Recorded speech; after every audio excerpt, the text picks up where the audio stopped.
আজকে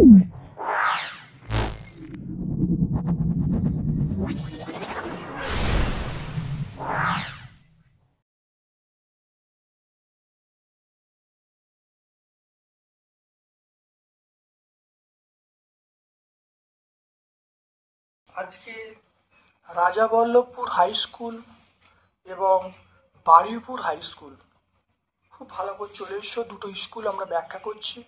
ভিডিওটা প্রথম থেকে শেষ পর্যন্ত দেখো, অবশ্যই ভিডিও থেকে তোমরা উপকৃত হবে। ড্যাশ রোগে আক্রান্ত হলে দেহের প্রতিরোধ ক্ষমতা সম্পূর্ণ ভেঙে যায়, এটা আমরা বলবো এইডস রোগে আক্রান্ত হলে। তারপর দেখো মানব দেহে ড্যাশ কলা বিভিন্ন গ্রন্থির ক্ষরণ নিয়ন্ত্রণ করে, এটা আমরা বলবো স্নায়ুকলা।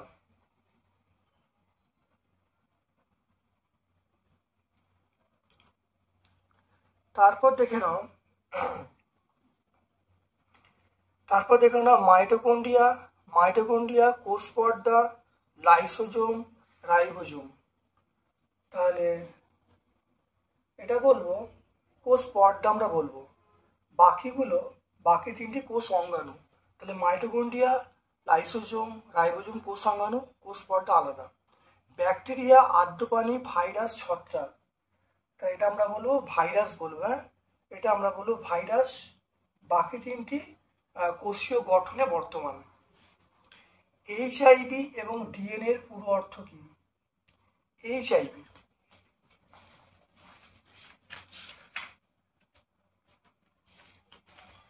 এইচআইভি দেখো হিউম্যান ইমিউনো ডিফিসিয়েন্সি ভাইরাস। তারপর চলে এসো ডিএনএ। নাও ডিঅক্সি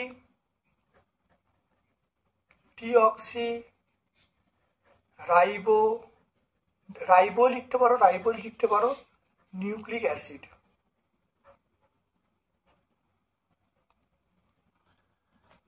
তারপর দেখো লোহিত রক্তকণিকা গোলাকার দুপাশ চ্যাপ্টা চাকতির মতো অবস্থান করাকে আমরা কি বলবো? লোহিত কণিকা গোলাকার এবং দুপাশ চ্যাপ্টা হওয়ার কি সুবিধা আছে?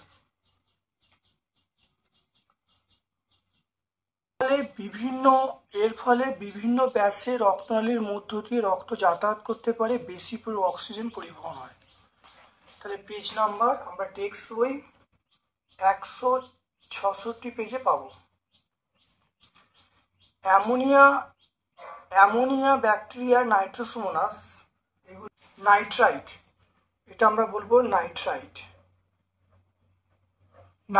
বলবো। আচ্ছা, এরপর চলে এসো ভৌত বিজ্ঞানের পোর্শনে। তোমরা চলে এসো। দেখো নিউটনের মহাকর্ষ সূত্র অনুসারে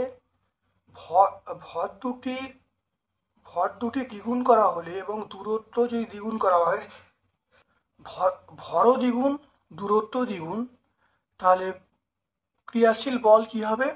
আমরা বলবো সমান হবে। দেখো ভর দ্বিগুণ মানে এটা G m1 m2 by r square.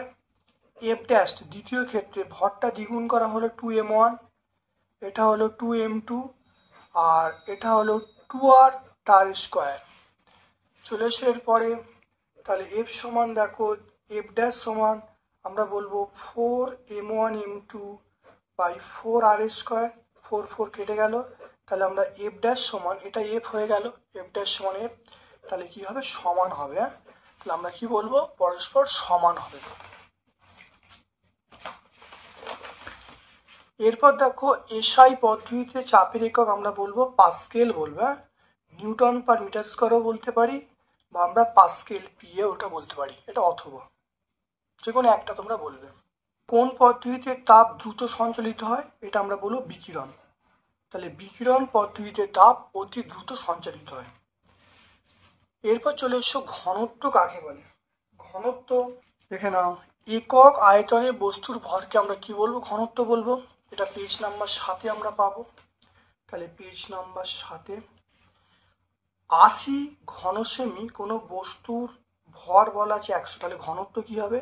আমরা ঘনত্ব সমান ডি, তাহলে ভর বাই আয়তন, ভর মানে 100, আয়তন মানে 80, তাহলে এটা কাটাকুটি করা হলো, তাহলে এটা দেখো 5/4, দেখো 5/4, 5/4 একক হবে, আমরা বলবো গ্রাম পার সেমি কিউব, গ্রাম পার সেমি কিউব, 5/4 আমরা বলবো।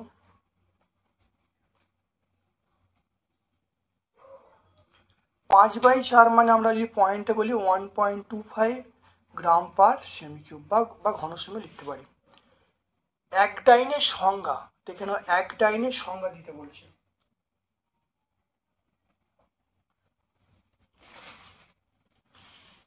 এক ডাইনের সংজ্ঞা চলে এসো 5-এর দাগের একেরটা।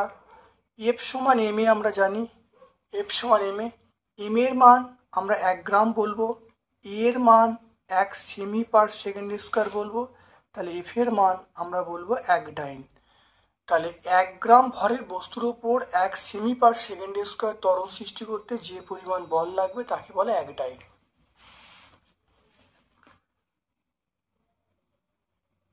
6-এর অঙ্কটা চলে এসো। 400 গ্রাম অ্যালুমিনিয়ামের উষ্ণতা বলা আছে 30 সেন্টিগ্রেড থেকে 70 সেন্ট করলে প্রয়োজনীয় তাপ কত লাগবে? এই সমান আমরা এমএসটি বলবো, এম এর মান 400, এস এর মান দেখো 0.21, আর টি এর মান দেখো 70 - 30, তাহলে 70 - 30, এককটা আমরা কি বলবো? ক্যালোরি বলবো।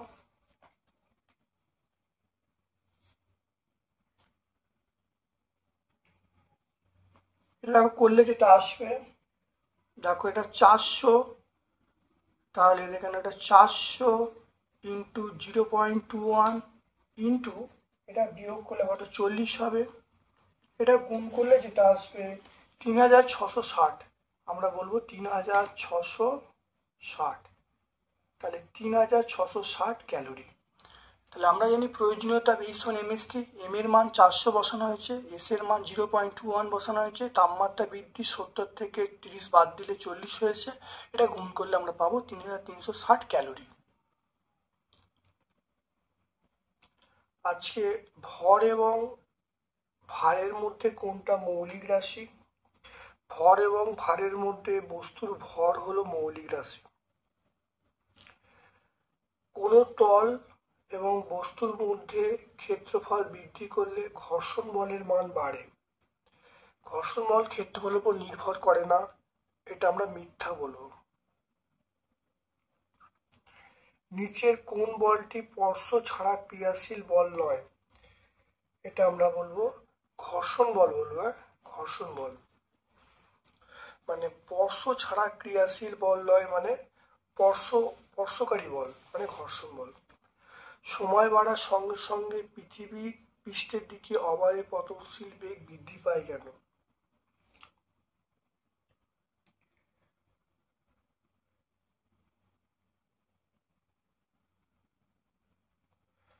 কারণ মনে রাখবে, বস্তুর ত্বরণ থাকার জন্য, বস্তুর ত্বরণ থাকার জন্য বলবে বস্তুর ত্বরণ থাকার জন্য বেগ বৃদ্ধি পায়। তারপর দেখো সালফার কোন দ্রাবকে দাব্য? সালফার হলো কার্বন ডাই সালফাইড, সালফার হলো কার্বন ডাই সালফাইডে দাব্য। আয়োডিনের বর্ণ, আয়োডিনের বর্ণ আমরা বলবো বেগুনি। ঊর্ধ্বপাতিত হয় এমন একটা পদার্থের নাম আমরা বলবো কর্পূর, ঊর্ধ্বপাতিত হয় এমন একটা পদার্থের নাম সেটা হলো কর্পূর। পরমাণু নিউক্লিয়াসে একাধিক প্রোটন একসঙ্গে স্থায়ীভাবে থাকতে পারে যে বলটির জন্য, তার নাম হলো নিউক্লিয় বল।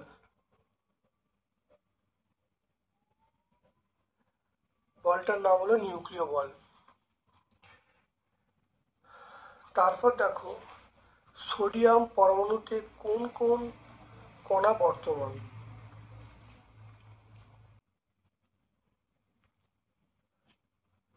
এটায় তাহলে ইলেকট্রন,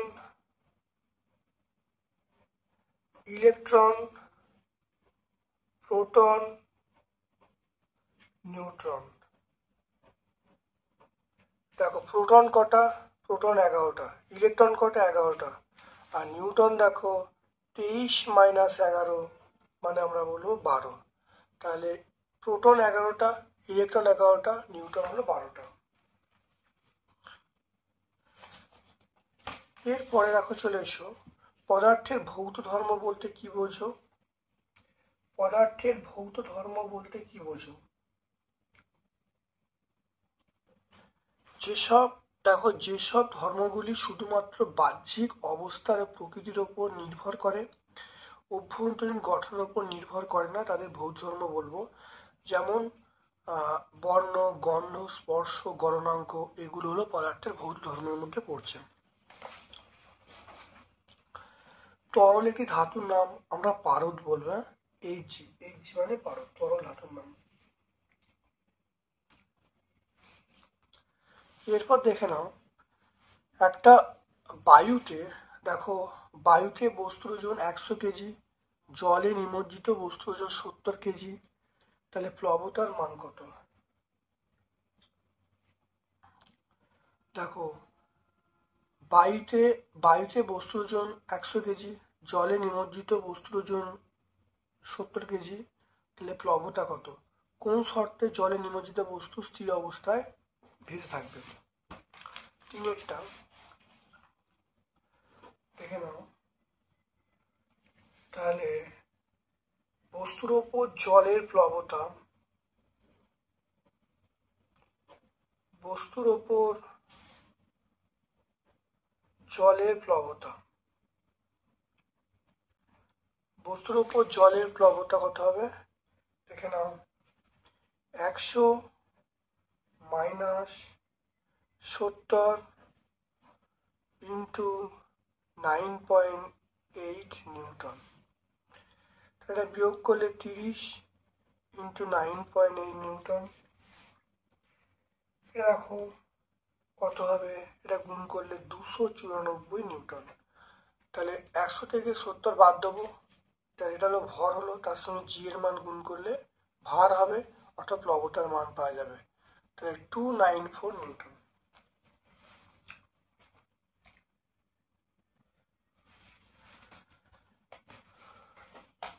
এরপরে দেখো, কোন শর্তে জলে নিমজ্জিত বস্তু স্থির অবস্থায় ভাসবে? স্থির অবস্থায় ভাসবে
তাহলে দেখে নাও, যখন যখন দুটো বস্তু যখন দেখা যাচ্ছে বস্তুর ওজন এবং প্লবতা সমান হবে, তখন বস্তুটা তরলে ডুবে ভাসবে। আর যখন বস্তুর ওজন প্লবতা থেকে কম হবে, তখন বস্তুটি তরলের উপরে ভাসবে। পেজ নাম্বার 22 আমরা পেয়ে যাব। এরপর দেখো, মহাকর্ষ সূত্রে গাণিতিক রাশিমালা লিখতে বলছে, প্রত্যেকটি রাশিকে চিহ্নিত করতে বলছে।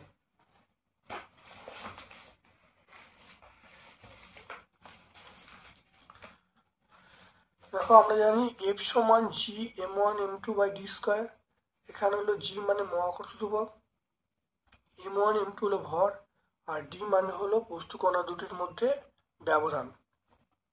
দেখে নাও, টেক্সট বই 17 পেজে পাবো।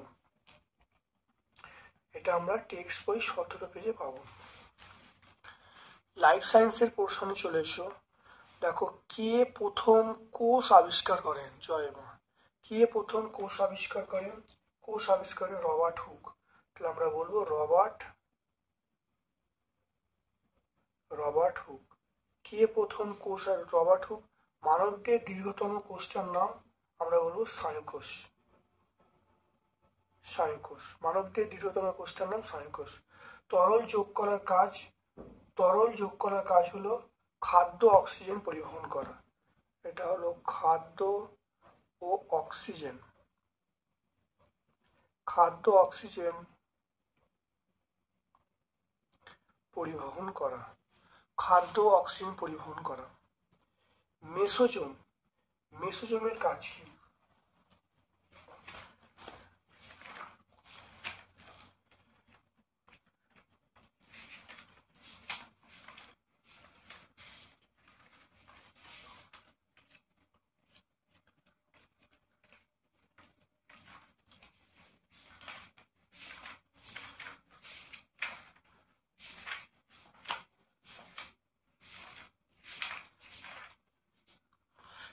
মেসোজোম কাকে বলে? দেখো, ব্যাকটেরিয়া কোষে মাইটোকন্ড্রিয়া থাকে না, পরিবর্তে কোষ পর্দার ভিতরে সাইটোপ্লাজম ভাঁজ হয়ে থলির মতো মেসোজোম তৈরি করে। মেসোজোম শোষণে সাহায্য করে। তাহলে 182 পেজে আমরা পাবো, পেজ নাম্বার 182-তে। তারপর দেখো, পিনোসাইটোসিস এবং ফ্যাগোসাইটোসিস কাকে বলে?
পিনো আর ফ্যাগো। পিনোসাইটোসিস কোথায় গেল রে ভাই?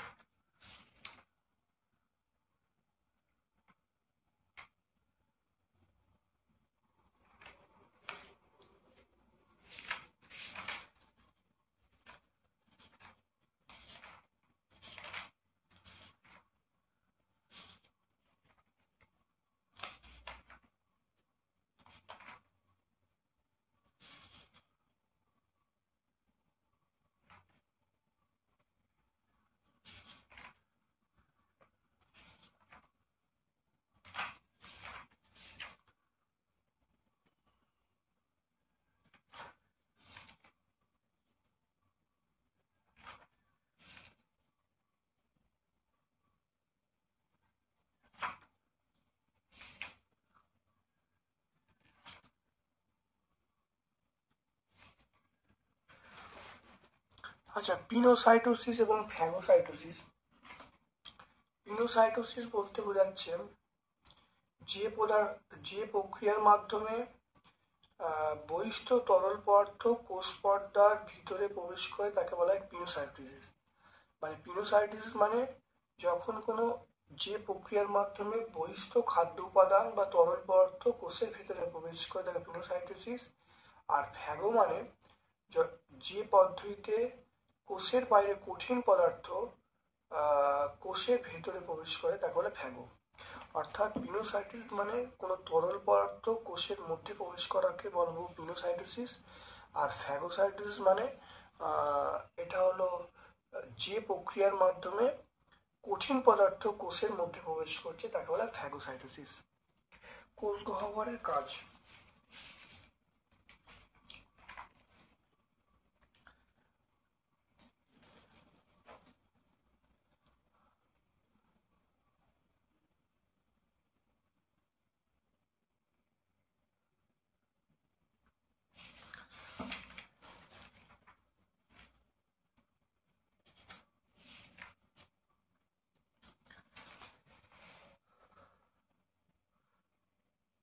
দেখো, উদ্ভিদ কোষে দেখে না, উদ্ভিদ কোষের গহ্বরে জল, অক্সিজেন, রেচন পদার্থ জমা থাকে।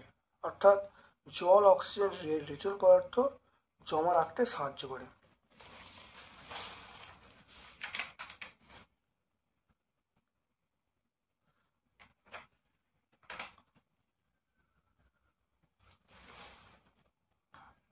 তারপর দেখে নাও, মাইটোকন্ড্রিয়াকে কেন কোষের শক্তিঘর বলা হয়? মাইটোকন্ড্রিয়া দেখে নাও, দেখো মাইটোকন্ড্রিয়া যেহেতু শক্তি উৎপাদনে অংশগ্রহণ করে তাই শক্তি করা হয়। তাহলে যেহেতু মাইটোকন্ড্রিয়া কোষের মধ্যে শক্তি উৎপন্ন করে তাই মাইটোকন্ড্রিয়াকে শক্তিঘর বলা হয়। তারপর দেখো, ইউক্যারিওটিক কোষের নিউক্লিয়াসের চিত্র অঙ্কন করতে বলছে। এখানে কোনো চিহ্নটি করার কোনো প্রয়োজন নেই, অর্থাৎ এই চিত্রটা আমরা আঁকবো। দেখো, শুধু চিত্রটা আঙুলি হবে, পয়েন্ট এখানে করতে বলে না, এই চিত্রটা আঙুলি হবে। Page number 174।